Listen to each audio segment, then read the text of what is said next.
Hello friends, कैसे हैं आप लोग। हमारा क्लास 6 का हिस्ट्री का चैप्टर 3 हम कर रहे थे, इन द अर्लीस्ट सिटीज। तो इसमें हमने कल हड़प्पा, मोहनजोदड़ो और लोथल वगैरह के बारे में थोड़ा पढ़ लिया था कि हड़प्पा की खोज कैसे हुई, क्या क्या चीज़ें मिली वहाँ पर। मोहनजोदड़ो का ग्रेट बाथ पढ़ चुके थे। अब हम आगे स्टार्ट करते हैं। Houses, trains and streets. ये आपको स्क्रीन पे पिक्चर दिख रही है। ये जो मोहनजोदड़ो का ग्रेट बाथ था उसकी पिक्चर है। देखिए कितने इसमें ब्यूटीफुली कितनी सीढ़ियाँ बनाई हुई हैं, दोनों तरफ से उतरने के लिए सीढ़ियाँ हैं। और ये चारों तरफ जो हैं इसमें रूम्स बने हुए थे उस समय। ठीक है, तो एक वेल प्लान्ड स्विमिंग पूल जैसा ये बनाया गया था उस समय। इतनी सिविलाइज्ड, मतलब ये सिविलाइजेशन जो है वो काफ़ी आगे थी अपने समय से। तो अब आगे स्टार्ट करते हैं हम। Houses, trains and streets. Generally, houses were either 1 or 2 stories high with rooms built around a courtyard. तो ज़्यादातर जो घर हैं वो 1 या 2 मंजिल के हुआ करते थे, और जो रूम्स थे वो दोन एक बीच में एक आंगन जैसा हुआ करता था, उसके चारों तरफ रूम्स हुआ करते थे। Most houses had a separate bathing area. तो ज़्यादातर जो घर थे उनमें नहाने की जगह वो अलग हुआ करती थी। And some had wells to supply water. और कुछ कुछ घरों में पानी की सप्लाई के लिए कुएं हुआ करते थे, यानी कि घरों में कुएं हुआ करते थे अलग से। काफ़ी सारे घरों में वहाँ पे वेल्स मिले हैं। Many of these cities had covered drains. Notice how carefully these were laid out in straight lines. In in cities में हमें मिलती हैं ड्रेन्स। उस समय इतना वेल प्लान्ड ये सिटी बनाया गया था कि इसमें जो घरों से पानी की निकासी के लिए नालियां बनाई गई थी, और ये जो नालियां थी ये ढकी हुई बनाई गई थी। ये देखिए इसमें आगे पिक्चर्स दी हुई हैं, मैं आपको दिखाऊंगी कि कितने ब्यूटीफुली इनको डिजाइन किया गया है। Although you cannot see it, each train had a gentle slope so that water could flow through it. और इतना अच्छे तरीके से बनाई गई थी कि जो उनमें स्लोप इस तरीके से बनाया गया है उनका कि पानी जो है वो आराम से बह सके, मतलब ढलता हुआ ऊंचाई से निचाई की तरफ। मतलब उनको पूरी नॉलेज हुआ करती थी कि किस तरीके से चीज़ों को बनाना है।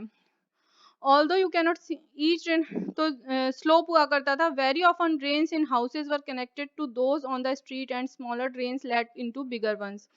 As the drains were covered, inspection holes were provided at intervals to clean them. All three houses, drains and streets were probably planned and built at the same time. तो ये जो ड्रेन्स हैं, जो घरों से निकलने वाली नालियाँ थी, वो एक गलियों से निकलने वाली नालियों से कनेक्ट हुआ करती थी। और फिर जो गलियों से निकलने वाली नाली थी वो सब मिलके एक बड़ी ड्रेन में जाके गिरती थी। तो और ये सारी जो ड्रेन्स हैं ये कवर्ड हुआ करती थी, और इनमें बीच बीच में थोड़े थोड़े अंतराल पर इनको ढकने, इंस्पेक्शन के लिए क्या बनाए गए थे, ढक्कन बनाए गए थे। जैसे कि जब इनको क्लीन करना होता था तो उनको उठा के क्लीन कर दिया जाता था, फिर वापस से ढक दिया जाता था। और इतना अच्छा तरीके से तभी बनाया जा सकता है जबकि सारी चीज़ें आप एक साथ प्लानिंग करके बनाओ। तो जो घर, नालियाँ और गलियाँ थी ये सब एक तरीके से प्लान करके सेम टाइम पे ये बनाए गए। जैसे कि आपने सुना होगा कि हमने इंडिया में कुछ प्लांट सिटीज़ हमारे यहाँ बहुत कम है। जैसे कि चंडीगढ़ एक प्लांट सिटी मानी जाती है जो ब्रिटिशर्स के टाइम पे बनाई गई थी। तो वहाँ पे आपको उसी तरह से आपको सड़कें और घर एक व्यवस्थित तरीके से बने हुए मिलते हैं। तो इस तरीके से ये जो सिटीज़ थी ये प्लांट सिटीज़ थी, इनको अच्छे से प्लानिंग करके तब बनाया गया था। List at least two difference between the houses described here and those that you studied about in chapter 3. तो चैप्टर 3 में हमने पढ़ा, चैप्टर 3 इससे पीछे वाले चैप्टर में हमने पढ़ा था कि कैसे घर हुआ करते थे। उस समय कच्चे घर हुआ करते थे, और इस समय जो है ये काफ़ी अच्छे बने हुए बेक्ड ईंटों से बने हुए पक्के घर हैं, और इनमें सारी सुविधाएं हुआ करती थी, पानी का इंतजाम हुआ करता था, नहाने का अलग जगह हुआ करती थी। तो इस तरीके से इनमें ये डिफरेंसेस पूछ रहे हैं हम। Life in the city. A Harappan city was a very busy place. There were people who planned the construction of special buildings in the city These were probably the rulers. It is likely that the rulers sent people to distant land to get metal, precious stones and other things that they wanted. तो Harappan city कैसी हुआ करती थी? बहुत busy place हुआ करते थे। जैसे कि आज हमारे शहर हैं, काफ़ी बिजी होते हैं, लोगों के पास समय नहीं होता है। इस तरीके से ये हड़प्पन सिटीज़ को हमने कल्पना करते हैं, जहाँ पे लोगों ने इतना प्लान करके कंस्ट्रक्शन किया है, इतनी अच्छी बिल्डिंग्स बनाई हुई हैं।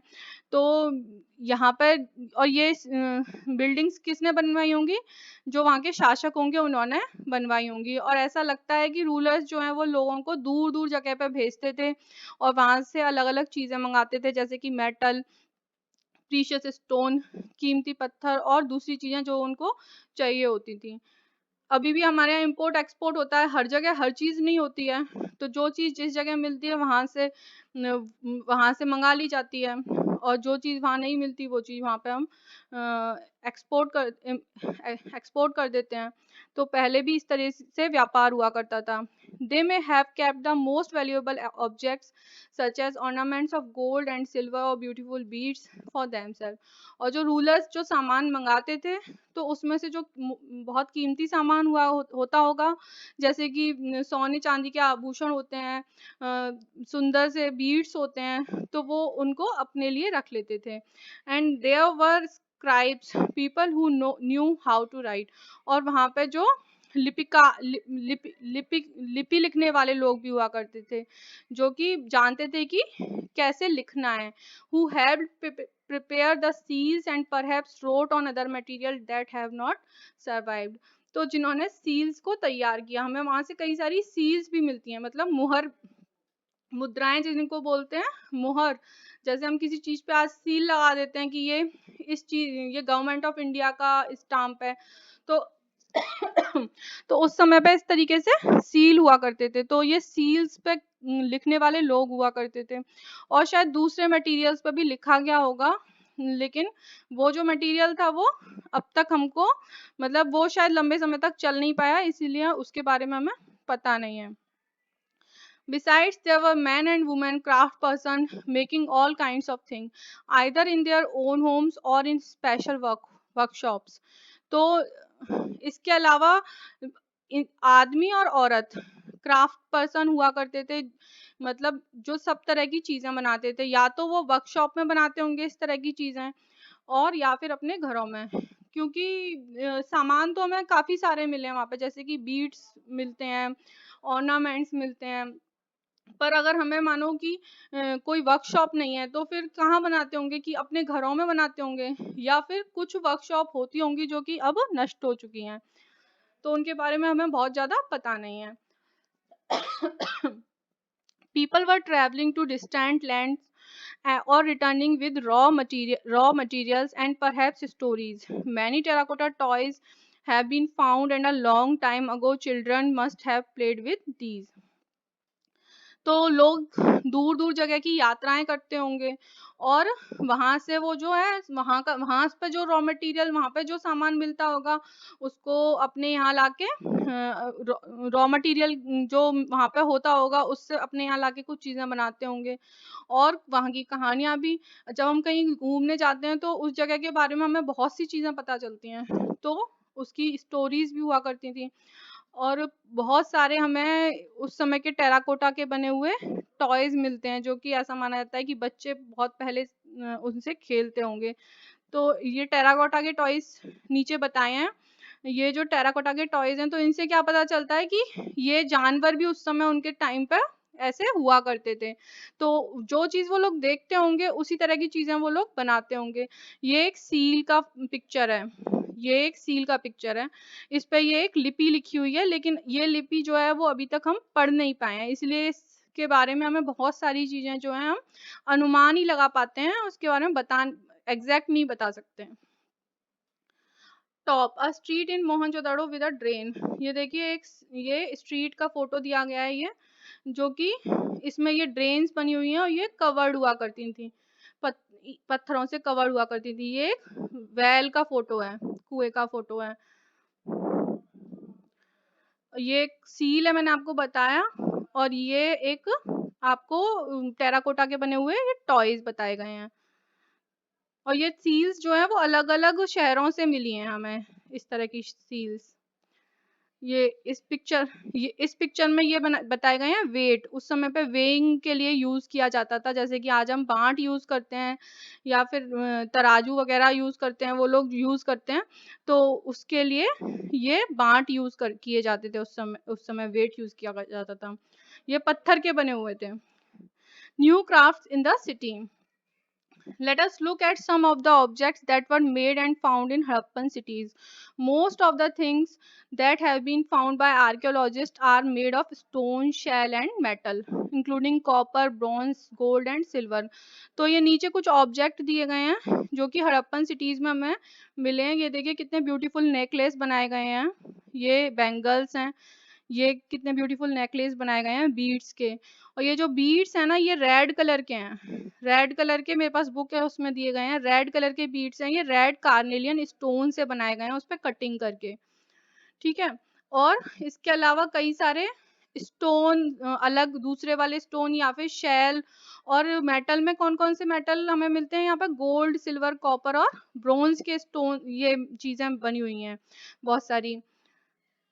Copper and bronze were use to make tools, weapons, ornaments and vessels. तो कॉपर और ब्रोंज का हमें, इस जो सिविलाइजेशन है इसमें जो शहर थे, इसमें हमें कॉपर और ब्रोंज का ज्यादा यूज मिलता है। ब्रोंज एक अलॉय होता है जो कि कॉपर के साथ टिन मिला के हम इसको बना, कॉपर और टिन को मिक्स करके बनाया जाता है। Were used to make tools, weapons, ornaments and vessel. तो इनको कॉपर और ब्रोंज को यूज करके औजार, हथियार और ऑर्नामेंट्स, आभूषण और बर्तनों को बनाया जाता था। इस सिविलाइजेशन में हमें आयरन का बहुत ज्यादा यूज नहीं मिलता है। आयरन बहुत शायद कम जगह पे या फिर नहीं के बराबर मिला होगा इसमें, लेकिन आयरन का यूज इसमें ज्यादा नहीं मिलता है। Gold and silver were use to make ornaments and vessel. और सोने और चांदी का उपयोग किस चीज के लिए? आभूषण और बर्तन बनाने के लिए किया गया है।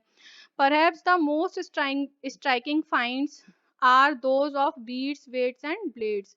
सबसे शायद सबसे स्ट्राइकिंग फाइंडिंग क्या है यहाँ पे? ये बीड्स हैं, वेट हैं और ब्लेड्स हैं। इससे पता चलता है कि यहाँ पे किस किस तरह की एक्टिविटीज होती थी। क्राफ्ट पर्सन्स हुआ करते थे, वेइंग के लिए तो व्यापार, वेइंग इंस्ट्रूमेंट मिलते हैं तो व्यापार हुआ करता था। तो इस तरीके से ये एक सिटी, मतलब एक अर्बन सिविलाइजेशन थी। The Harappan also made seals out of stone. These are generally rectangular and usually have an animal carved on them. तो इनकी जो सील्स हैं वो स्टोन की बनी हुई मिली हैं, और जनरली ज्यादातर ये कैसी होती थी? रेक्टेंगुलर, आयताकार होती थी। और ज्यादातर इन पर एनिमल वगैरह की कार्विंग मिलती है, और कुछ लिपि वगैरह भी लिखी हुई मिलती हैं। ठीक है। The Harappan also made pots with beautiful black design such as the one shown.